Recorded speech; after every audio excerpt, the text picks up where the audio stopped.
లేని విందు భోజనం ఉండదంటే అతిశయోక్తి కాదు.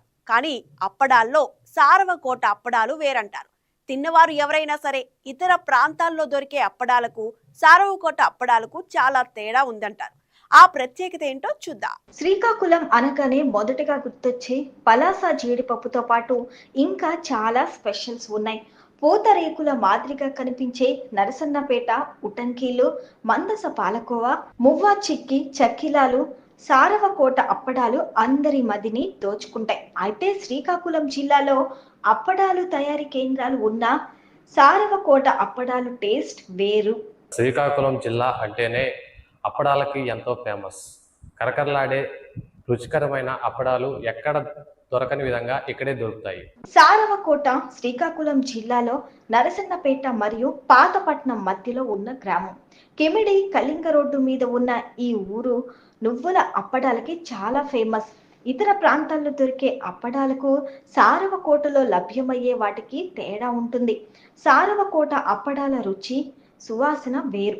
మినపపిండిలో సీమ మిరపకాయల గుండ, ఇంగువ, సోడా కారం, ఉప్పు, నీరు, తొక్కి తీసిన నువ్వులతో వీటిని చేస్తారు. ఎన్నో ఏళ్ల నుంచి 15 కుటుంబాలు ఈ నువ్వుల అప్పడాలను తయారు చేస్తున్నాయి. ప్రతిరోజు 50,000 విలువైన అప్పడాలు విక్రయిస్తుంటారు.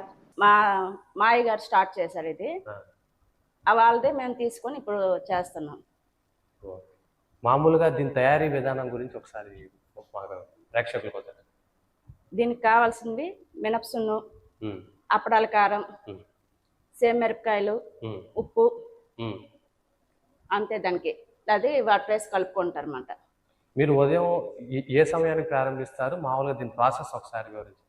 మేము 4:30కి స్టార్ట్ చేస్తాం. ఈ గ్రైండర్లోన పిండి వేసుకొని ఇందులో మిక్స్ అవుతుంది మొత్తం. అది మేము అడలు కట్టేసి లేబర్స్కి ఇస్తాం అన్నమాట. వాళ్ళు తయారు చేస్తారు. మొత్తం ఇక్కడ ఎంతమంది ఉన్నారు వర్కర్స్? మేము ఒక 10 మందికి ఉపాధి కల్పించాం. ఉపాధి కల్పిస్తారు. వాళ్ళకి జీతాలు ఏమైనా ఇస్తారా? లేదు, అంటే ఇంత రోజుకి కూలని రోజువారీగా ఇచ్చేస్తారు. మామూలుగా మీరు సప్లై చేసేది అంత షాపులకి మామూలుగా బయట ఏమైనా విదేశాలకు వెళ్తుందా? దీని పరిస్థితి ఆ విదేశాలకు కూడా ఒక్కొక్కరు తీసుకెళ్తారు. షాపులకి హోల్సేల్లోనే ఇస్తాము. ఇంకా క్లాస్ కావాలన్న వాళ్ళు విదేశాలకు పంపించిన వాళ్ళు మళ్ళీ వేరేగా ఆర్డర్ పెట్టుకుంటే వేరేగా చేస్తాం. అవి కూడాను. అంటే మామూలుగా కట్టకి ఎన్ని ఉంటాయి? మామూలుగా అప్పడాలు 16 పీసెస్ ఉంటాయి. మామూలుగా డైలీ మామూలుగా ఎన్ని కట్టలు సేల్ అవుతాయి మీకు? మాకు డైలీ అంటే మేము 20 కేజీస్ చేస్తాం. డైలీ అవి సేల్ అయిపోయినట్టే. 20 కేజీస్ ప్రతిరోజు 20 కేజీలు అప్పడాలు సేల్ అవుతాయి. సో మీరు ఆదాయం అనొచ్చు, లేదంటే మీకు మిగలడం అనొచ్చు. మీకు ఇది ఎలా గిట్టుబాటు అవుతుంది ఈ వ్యాపారం అనేది? వ్యాపారం అనేది అంటే మరి గిట్టుబాటు అవ్వడం చేస్తున్నాము. మరి దానివల్ల అంటే మా పిల్లల చదువులు, తర్వాత అత్తమామ గారి హాస్పిటల్ బిల్లు, మెడిసిన్ మొత్తం అన్ని దాని మీదే మాకు. దీని మీద ఆధారపడి మేము బ్రతుకుతున్నాం. ఈ కుటుంబం మొత్తం దీని మీద ఆధారపడి బ్రతుకుతున్నాం. అంటే ఇది ఈ అప్పడాలు అనేది మన జిల్లాలో ఎందుకు ఇంత ఫేమస్? అంటే దీనికి ఏం ప్రత్యేకత మన జిల్లాలో? మన జిల్లా అంటే పూర్వం నుండి సారవకోట అప్పడాలైనా చుప్పులైనా ఫేమసే. మరి ఇక్కడ క్వాలిటీ తయారు చేస్తాం అంత బాగా, అందుకు ఇక్కడ ఫేమస్. బయట ఇతర జిల్లాల్లో కూడా అప్పడాలు అనేవి ఉండొచ్చు, కానీ మన జిల్లాలోనే ఈ ప్రత్యేకత అనేది ఉంది. అంటే నువ్వులు వేసి చేస్తున్నారు ఈ రకమైన అప్పడాలు మామూలుగా మీకు తెలిసి ఎన్ని వెరైటీలు ఉన్నాయి? అప్పడాల వెరైటీలు అంటే ఇప్పుడు నువ్వులు వేసినవి నూనెతోని పాముతారు. అవి పిండి అప్పడాలు పిండి వేసి పాముతారు. తర్వాత స్పెషల్ గా కావాలంటే పిండి అప్పడాల మీద మళ్ళా నువ్వులు పెట్టేసి మళ్ళీ ఇంకా అది వేరేగా పాముతారు. అలాగా మన ఇష్టం. తర్వాత జీలకర్ర అప్పడాలు, వామ అప్పడాలు, మిరియాల అప్పడాలు, ఇలా ఒక 5-6 రకాలు చేస్తాం. అంటే వేకుంజామున మీ పని ఎంత స్టార్ట్ అవుతుంది?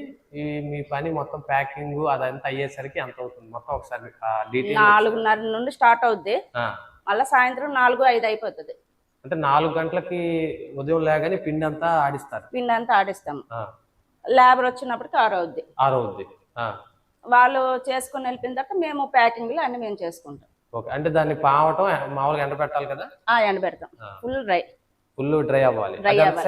సమయం పడుతుందండి ఎండబెట్టి. మనం బాగా ఎండ అయితే 2-3 మొత్తం ఇవన్నీ ఎండినప్పటికి కొంచెం మరి ఎక్కువ ఎండ అంటే 1 గంట కల్లా అయిపోతాయి. అయిపోయిన తర్వాత వాటిని ప్యాకింగ్ చేస్తారు. ప్యాకింగ్ చేసుకుంటాం మేము.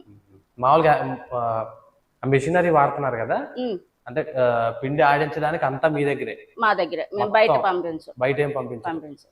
ఈ సరుకు అంటే మామూలుగా ఈ పిండి ఇవన్నీ మామూలుగా మీరు ఎక్కడి నుంచి తెచ్చుకుంటారంటే? మినపగుళ్ళు ఇవన్నీ హోల్సేల్ లో నర్సంపేట నుండి వస్తాయి. ఓకే.